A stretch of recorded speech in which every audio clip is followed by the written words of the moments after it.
بسم اللہ الرحمن الرحیم۔ اچھا،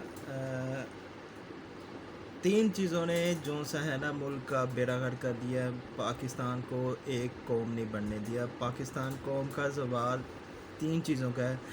اس کا مطلب یہ نہیں کہ آپ میری باتوں سے اتفاق کریں، لیکن آپ ایک لمحے کے لیے اس کو سوچیں گے تو آپ کو سمجھ آئے گی کہ واقعی ہم میں جو سی خرابی ہے نا، وہ اس قوم کو ایک قوم نہیں بننے دے رہی، ایک خوددار قوم نہیں بننے دے رہی۔ تو اس میں تین چیزیں ہیں، جس میں سے میں دو جون سی چیزیں ہیں ان کو ڈسکس کروں گا، یعنی کہ ان کے اوپر بات کروں گا۔ تیسری چیز کا میں نام تک نہیں لوں گا کیونکہ وہ مقدس چیز ہے، تو اس کے لیے آپ برا مان جائیں گے۔ تو اچھا، تین چیزیں جو سے ملک کا قوم کا زوال بنتی ہیں، اس میں تو پاکستان میں جو سی سب سے زیادہ قوم کو زوال کا شکار کر رہی ہے جگت بازی۔ جگت بازی جو سی ہے، اس نے اس قوم کو سنجیدہ نہیں ہونے دیا۔ اس قوم کو ہر چیز جو سے سیریس لینے والی ہوتی ہے چیز، اس کو سیریس نہیں لینے دیا۔ مثال کے طور پہ موجودہ حالات میں پٹرول مہنگا ہو چکا ہے، تقریباً 200 اور کچھ روپے کا ہو چکا ہے۔ تو اس میں ہے کہ اس میں میمز بننے ہیں، جگت بازی ہو رہی ہے، مذاق ہو رہا ہے۔ مطلب کیا کہ جگت بازی کی وجہ سے یہ قوم سنجیدہ نہیں ہوتی۔ کوئی بھی مسئلہ آ جائے اس کو جگت بازی میں لے لیتی ہے۔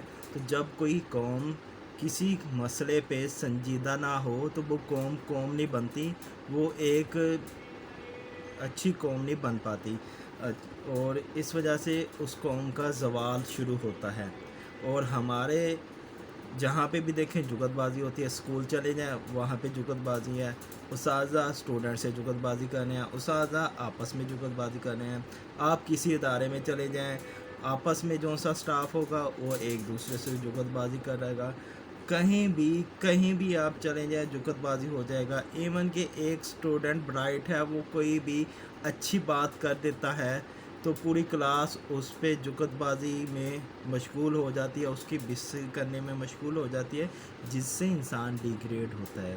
ڈی گریڈ ہونے کی وجہ سے وہ اس چیز پہ آگے نہیں بڑھ پاتا۔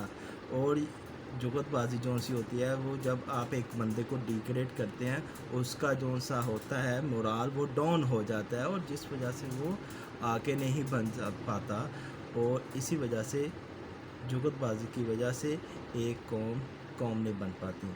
دوسری وجہ ہے جس نے اس قوم کا زوال بہت ورکنگ کی ہے، اس قوم کو ایک زوال کی طرف لے جانے میں، وہ بڑا معتبر پیشہ ہے، لیکن اس کا رول ہے اس قوم پہ زوال میں، اس میں ہے اساتذہ۔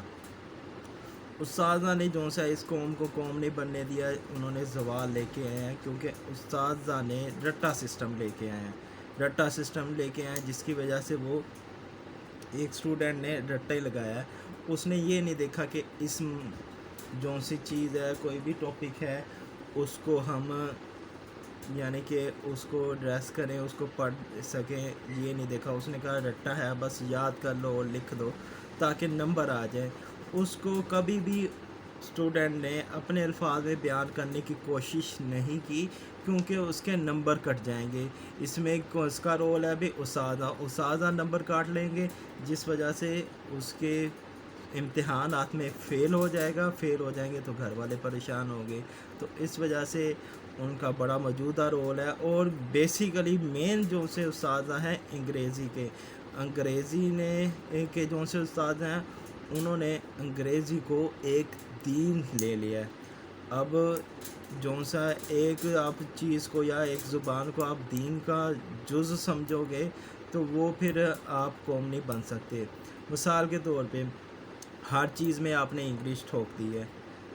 آپ آفس میں جائیں انگلش ہے، آپ انٹرویو میں جائیں، حالانکہ آپ کو پتہ ہے کہ انگلش روزمرہ کے کاموں یا روزمرہ کی نوکریوں میں استعمال نہیں ہوتی، لیکن انگلش انٹرویو انگلش میں، آپ کی جو سی سی وی ہے، جو سا آپ کا کھاتا ہوتا ہے کہ آپ نے کیا کیا پڑھا ہے، وہ بھی انگلش میں۔ اردو میں آپ اگر سی وی ٹائپ کر کے کسی کو دیں، وہ سی وی آپ کا کوڑے کے ڈبے میں ڈال دے گا۔ یعنی کہ اس قوم کی ایک مادری زبان ہے اردو، اور اپنی زبان کو ہی آپ فوقیت نہیں دیتے، رسپیکٹ نہیں دیتے، تو وہ کیا قوم دنیا میں رسپیکٹ کے قابل ہوگی؟ نہیں ہوگی. آپ سمجھیں، مثال کے طور پہ اگر کوئی باہر سے پڑھ کے آتا ہے اور وہ کہیں پہ دکان پہ یا کہیں بھی کسی اچھی دکان پہ جا کے شاپنگ کرتا ہے، خرید و فروخت کرتا ہے، تو وہ چھوٹے چھوٹے جو سے سیل مین ہیں، میٹرک پاس یا ایف اے پاس ہوں گے، ان سے انگلش بولتا ہے اور ان کو کہتا ہے کہ انگلش سے بات کریں. تو وہ یعنی کہ ایک اچھے لیول پہ پڑھ گیا، لیکن اس کا جو سا لیول وہی ہوتا ہے دوسروں کو نیچا دکھانا. اب ایک میٹرک پاس کا ایک باہر سے پڑھے ہوئے سے مقابلہ نہیں ہے، کیونکہ اس نے وہ انگلش میں حاصل کی ہے تعلیم اور اس نے اردو میں حاصل کیا، تو اس کا کوئی موازنہ نہیں بنتا. لیکن اس قوم کا یہ ہے شغل ہے کہ لوگوں کو نیچا دکھانا، جغت بازی میں یا کسی نہ کسی طریقے سے نیچا دکھانا. تو یہ زوال کا یعنی کہ بنتا ہے، جز بنتا ہے، جس وجہ سے انسان زوال کی طرف جاتا ہے، پوری قوم زوال کی طرف جاتی ہے. اور تیسرا بڑا امپورٹنٹ پوائنٹ ہے، اس پوائنٹ کو میں ڈسکس نہیں کرنا چاہتا، اس سے بہت سے لوگوں کی دل آزاری ہوگی. لیکن یہ جو سے 2 پوائنٹ بتائے ہیں، یہ اس قوم کو سوچنا چاہیے، پاکستانی قوم کو سوچنا چاہیے کہ انگریزی بھی ایک قسم کی غلامی ہے. جب تک آپ اپنی زبان کو رسپیکٹ نہیں دیں گے، عزت نہیں دیں گے، ایک قوم نہیں بنتی. مثال کے طور پہ چائنا چلا جائیں، وہاں پہ چائنیز بولی جاتی ہے، اور ان کی زیادہ تر جتنے بھی کمپنیز ہیں یا ان میں جدھر بھی کام کریں آپ، ان کے چلے جائیں، اداروں میں چلے جائیں، اسکولوں میں چلے جائیں، یونیورسٹیوں میں چلے جائیں، وہاں پہ چائنیز میں پڑھایا جاتا ہے.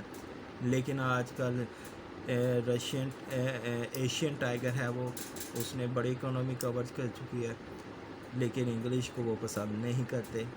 کیا وہ اپنی زبان میں ترقی کی ہے انہوں نے.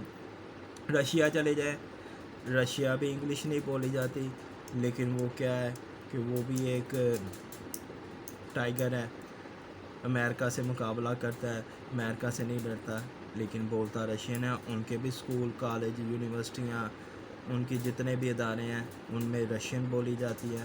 اپنی زبان کو عزت دیتے ہیں وہ. آپ ادھر چلے جائیں، جرمنی میں چلے جائیں، جرمنس بولی جاتی ہے، وہ انگلش نہیں بولتے. وہ اس کو کوئی انگلش بولے بھی اس سے بات نہیں کرتے، اس کو سے غصہ ہوتے ہیں اور اس سے ناراضگی کا تاثر شو کرتے ہیں. جاپان میں چلے جائیں، وہاں پہ بھی انگلش نہیں بولی جاتی، لیکن روبوٹ ٹیکنالوجی میں وہ نمبر 1 ہے. تو مسئلہ وہی ہے کہ یہاں کے اساتذہ نے اپنی زبان کو عزت نہیں دی، جس وجہ سے ہم یہ قوم نہیں بن پائی. شکریہ. اللہ حافظ.